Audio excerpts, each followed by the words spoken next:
Hablemos de Tatsuki Fujimoto. Para muchísima gente, este nombre es sinónimo de una cosa, Chainsaw Man. Y sí, es la mente maestra detrás de una de las obras más explosivas de la última década, sin duda.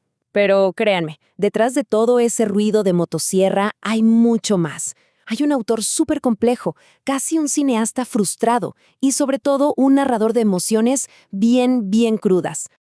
Y es que, a ver, la pregunta es casi obligada, ¿no? ¿Cómo es que una historia sobre un tipo que es mitad humano, mitad motosierra, de repente se convierte en un fenómeno mundial? ¿Qué tiene Chainsaw Man para que conecte de una forma tan potente y a veces hasta extraña? Bueno, para encontrar la respuesta tenemos que ir más allá del personaje y entender al creador, al lore detrás de todo este caos. Y cuando digo que el impacto es gigante, no exagero. O sea, claro, está el anime del estudio MAPPA que fue un éxito rotundo, eso lo sabemos. Pero la cosa se pone mucho más rara. Imagínense que los símbolos de la serie terminaron en la campaña presidencial de Javier Milei en Argentina. Llegó a tal punto que un votante fue a las elecciones a votar vestido del personaje. Una locura. Esto ya no es solo un manga, es un fenómeno cultural que se salió completamente de control. Ok, para entender bien a Fujimoto vamos a hacer un recorrido. Primero, claro, vamos a ver bien qué onda con el fenómeno de Chainsaw Man. Después nos vamos a ir para atrás, a las raíces de todo su caos creativo. Luego, un punto clave, su faceta de cinéfilo. También nos meteremos en sus obras más íntimas. Y para cerrar, veremos el efecto Fujimoto, o sea, cómo está dejando su huella en otros artistas. ¿Listos? ¡Arranquemos! Muy bien, empecemos por el principio. Bueno, no el principio de su carrera, sino el principio de su fama mundial. A ver, el éxito de Chainsaw Man no es porque sí, no es solo la acción. El secreto está en su protagonista, Denji. Piensen en él. Es un chico que hereda deudas que jamás va a poder pagar, lo explota la mafia y su mayor sueño en la vida, ¿saben cuál es? Comer pan con mermelada. Tener una vida normal, algo simple. Es que la historia conecta de lleno con esa sensación de ansiedad que muchos jóvenes sienten hoy, de estar en un sistema que no te ofrece muchas salidas, ¿no? Captura perfectamente ese malestar. Pero ojo, mucho antes de que Chainsaw Man explotara, Fujimoto ya andaba metido en terrenos, digamos que mucho más oscuros y brutales. Y aquí es donde vemos las dos caras del autor, y es fascinante. Por un lado tenemos Chainsaw Man, que técnicamente es un shonen para un público más juvenil, aunque bueno, con una violencia y un humor negro que ya sabemos.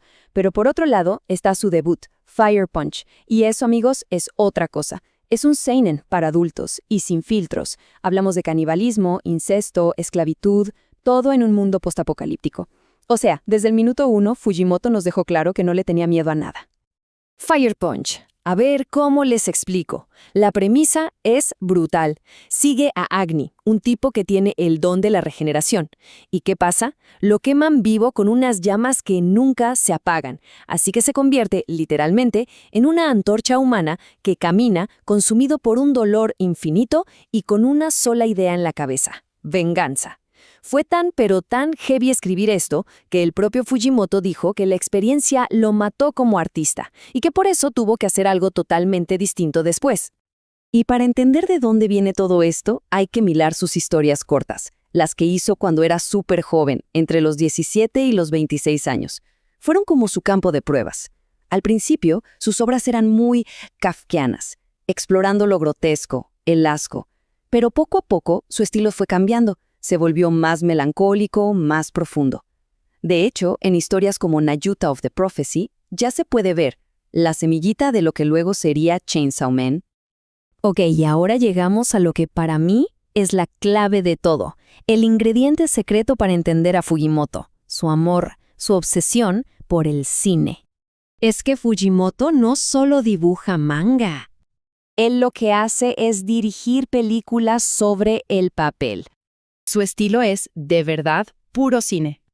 Y esto es súper importante. No es una teoría nuestra, ¿eh? Él mismo lo ha dicho. Su mayor inspiración no son otros mangas o animes, son las películas. Y eso, créanme, lo cambia todo y lo separa de muchísimos otros autores.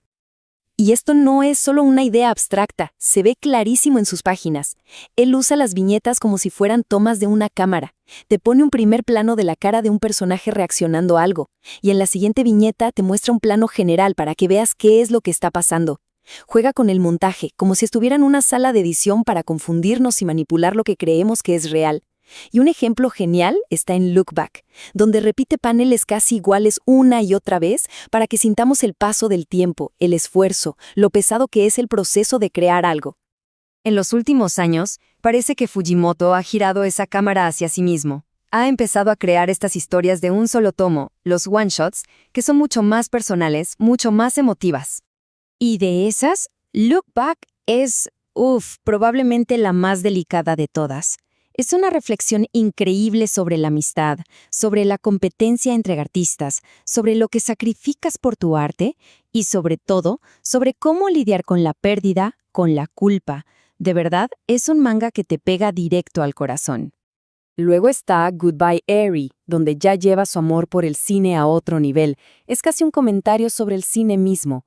Toda la historia está contada como si la viéramos a través del celular del protagonista, que lo graba todo. Y claro, te hace dudar de todo. ¿Esto que estoy viendo pasó de verdad o es un recuerdo que él editó? Es una genialidad que nos habla de cómo nosotros mismos creamos nuestras historias y de cómo a veces la ficción se siente mucho más real que la propia realidad. Y bueno, todo esto nos lleva al punto final. La influencia de Fujimoto ya no es solo sobre los lectores.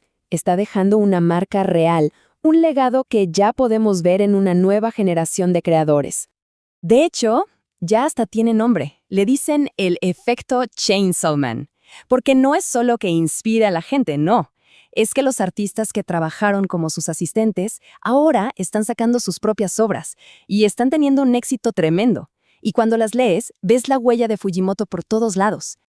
En los ejemplos están a la vista. Tenemos el ritmo súper acelerado y surrealista de Dandadan, de Yukinobu Tatsu, o la forma tan cruda de mostrar la vulnerabilidad humana de Oto Toda en To Strip the Flesh, o incluso esa atmósfera de horror cósmico en Centuria de Tohu Kuramori.